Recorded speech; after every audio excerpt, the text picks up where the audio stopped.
ही पासो तमामु पुरसुकून ऐं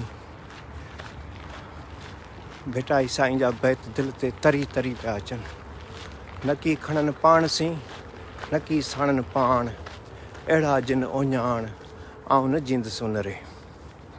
वठियो वंझ वाट कंदम फिरज केॾई, लूणे फिर लपाट लॻंदई तां लतीफ़ जे।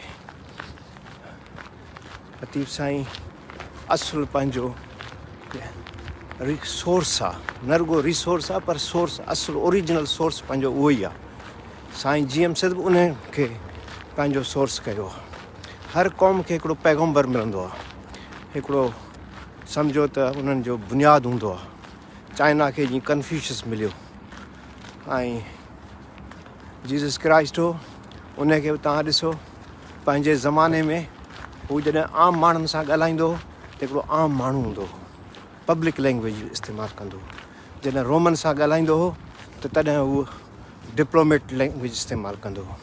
जॾहिं इंटलेक्चुअल सां ॻाल्हाईंदो हो त हू इंटलेक्चुअल क़िस्म जी ॿोली ॻाल्हाईंदो हो। हर माण्हू जो पंहिंजो आहे। इहे पैगम्बर आया, उन्हनि असांखे हिकिड़ा पंहिंजा गस ऐं वाटूं ॾिनियूं। उन करे आउं वरी तव्हांखे चवंदुसि, पंहिंजो जेको सोर्स आहे उहो लतीफ़ आहे। पाण जेके बि पॉलिसियूं हिकमत मिलियूं ऐं जॾहिं बि ठाहियूं त उन वक़्तु भेटाई जे बैतनि खे ज़रूरु गौर करियूं, उनखे ॾिसूं त उहा असांखे कहिड़ी वाट थो ॾिसे। इवन सोचण जो अमल, सोच जेको असांजे दिमाग़ में ख़्यालु पियो हले उनखे वॉच करियूं त उहो ख़्यालु सही आहे या ग़लति। ऐं जेकॾहिं असांखे मुंझारो आहे त लतीफ़ खे खोलियूं, तव्हांखे ज़रूरु वाट मिलंदी। ऐं मुंझियलु हुउसि त मुंहिंजो छा करियां, कहिड़ो रस्तो वठां, केॾे वञां। अॼु जॾहिं ॾिसां थो त सिंध में हिकिड़ो को दोस्त आहे सिंधी ज़फ़र, उन रुगो वीडियो डाउनलोड करे मूंखे तक़रीबन घटि में घटि 1 लख माण्हुनि सां ॻंढे छॾी। उन खां अलावा ॿिया बि केतिरा ई दोस्त आहिनि जेके मैसेज पिया कनि त साईं असांखे पंहिंजो मवादु मोकिलियो त असीं लॉन्ग वॉक ते। हीअ तव्हां पंहिंजे दिलि ऐं रिफ्लेक्शन सां सोचो, छो त हर कंहिंजो पंहिंजो पंधु आहे। मूं पंहिंजो रस्तो ॻोल्हियो आहे त मूंखे ॿाहिरि कमु करिणो आहे ऐं उन कम जो ज़रूरु सिंध ते असरु पवंदो। हेसि ताईं बि जेको कमु कयोसीं उनजो असरु थियो आहे, छाकाणि त हितां ई इन्हनि खे मददूं मिलंदियूं आहिनि, हितां ई इन्हनि खे ट्रेनिंगूं मिलियूं, हितां ई इन्हनि खे हथियार मिलिया, हितां ई इन्हनि खे पैसा पिया मिलनि।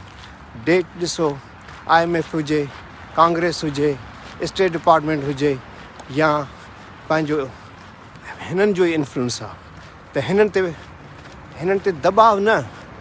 पाण वटि न का ताक़त आहे, न ई पाण वटि के पैसा आहिनि, न ई पाण वटि का अहिड़ी स्ट्रेटेजिक लोकेशन आहे। पाण वटि सिर्फ़ु हिकिड़ो सच आहे। उहो सच खणी हिते हिकिड़ी ॻाल्हि आहे त जेकॾहिं उहो सच असां उनखे हिते माण्हुनि ताईं ही एतिरो ज़रूरु आहे त ही माण्हू इहा ॻाल्हि ॿुधंदा, इहो मुंहिंजो यकीन आहे। अञा आउं कल्ह ॾिसंदो पियो अचां, उन खां पहिरीं बि ॾिसंदो पियो अचां हिते, ऐं सालनि खां ॾिसंदो पियो अचां, जंहिंजे करे उन ॻाल्हि जो असरु पियो आहे।